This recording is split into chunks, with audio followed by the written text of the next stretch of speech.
You know what's weird? An entire generation got told they were special, then worked harder than anyone expected, and somehow ended up unable to afford the same life that seemed completely normal just one generation earlier. That's a psychology experiment nobody signed up for. I'm talking about millennials, people born between 1981 and 1996. And before you roll your eyes, stay with me because this gets uncomfortable in ways you probably haven't thought about. Millennials became the first generation in modern American history expected to be worse off financially than the generation before them. The Pew Research Center confirmed this back in 2020, which means we've got an entire demographic walking around with this bizarre psychological cocktail of achievement and failure mixed together in their heads every single day. Imagine being told your whole childhood that you could be anything, win anything, achieve anything, and then graduating into a recession where the participation trophy suddenly becomes a master's degree that costs more than a house used to. The psychological term for this is cognitive dissonance, and millennials are basically swimming in it. But here's where your brain should perk up, because this goes deeper than student loans and avocado toast jokes. Psychologist Jean Twenge literally wrote a book called Generation Me studying this exact phenomenon. She found that millennials score higher on narcissism scales than previous generations, but, and this is the part that'll mess with you, they also score higher on anxiety and depression. So you've got a generation that simultaneously thinks they're special and feels completely worthless. A trauma response with a LinkedIn profile. Think about the actual timeline here for a second. Millennials were the test subjects for every parenting trend that came out of the self-esteem movement in the 80s and 90s. Helicopter parents, everyone gets a trophy, you're smart just for existing.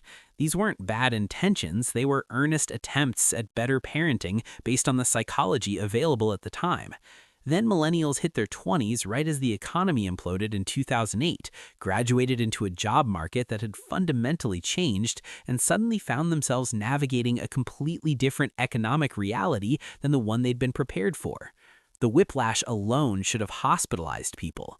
And social media, millennials got that right in their formative years, not as kids like Gen Z, but as teenagers and young adults when their identities were still forming. Facebook launched in 2004, Instagram in 2010. That means millennials learned how to be adults while simultaneously learning how to perform their lives for an audience. Dr. Tim Kasser's research on materialism and well-being shows that when people base their self-worth on external validation, which is literally what social media trains you to do, their mental health tanks.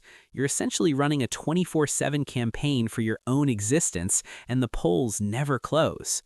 Now pile on the fact that millennials are delaying or completely skipping the traditional life milestones that used to give people a sense of adult identity: marriage, homeownership, having kids.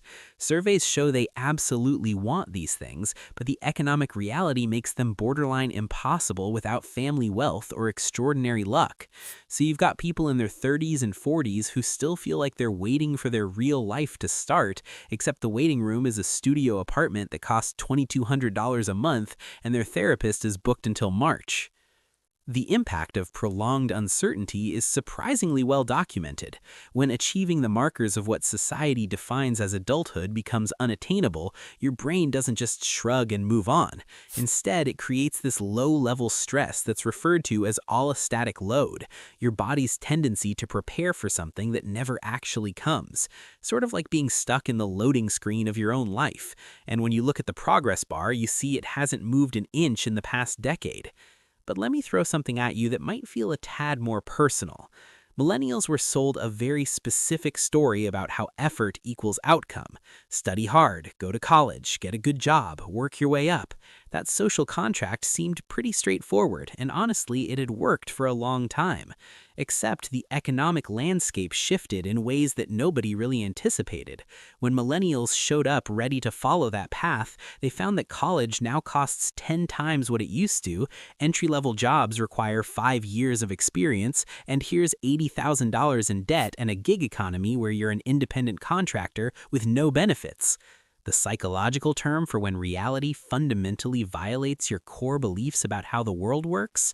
Schema disruption. And when it happens on a generational scale, you don't just get disappointed people, you get a complete rewiring of how an entire age group relates to institutions, authority, and the concept of a stable future. Which explains why millennials are often characterized as both idealistic and deeply cynical at the same time. They still believe things should be fair, they just no longer believe they will be. Pattern recognition in action. And the job work thing, oh man, millennials get absolutely roasted for job hopping and not being loyal to companies. You know what's psychologically fascinating about that criticism? Corporate America fundamentally changed the employment relationship over the past few decades. Pensions disappeared, full-time positions became contract work, mass layoffs became normalized business strategy. Millennials didn't invent this lack of loyalty, they just adapted to an employment landscape that had already changed, a completely rational response to an environment that treats workers as interchangeable. However, this is something that is not often talked about enough. Millennials are also one of the most educated generations in history and the most diverse. When defining them, the first thing that comes to mind is teen internet culture. They grew up with the internet. This creates a very specific psychological profile, one who questions everything because they've seen the many versions of truth depending on who's telling the story. People who interrogate the status quo often get labeled as entitled or difficult, but critical thinking meeting systems that were never designed to be questioned will look like that. The mental health conversation is different for millennials. They're the first generation to widely destigmatize therapy and actually talk about anxiety and depression like real things instead of character flaws. That's massive, except they're doing it while living in conditions that are objectively more stressful, with student debt levels that would have been unthinkable before, housing costs that have outpaced wage growth by absurd margins, and job insecurity baked into the modern economy. So it creates this weird dynamic where they're simultaneously self-aware and more overwhelmed. And can we talk about the future for a second? Because millennials are also the generation that gets to watch the planet actively deteriorate while being told that they're the ones who need to fix it, despite having comparatively less institutional power and resources to actually do anything at the scale required. Existential dread with a side of helplessness. Climate anxiety is a legitimate psychological phenomenon now, and millennials are right in the crosshairs.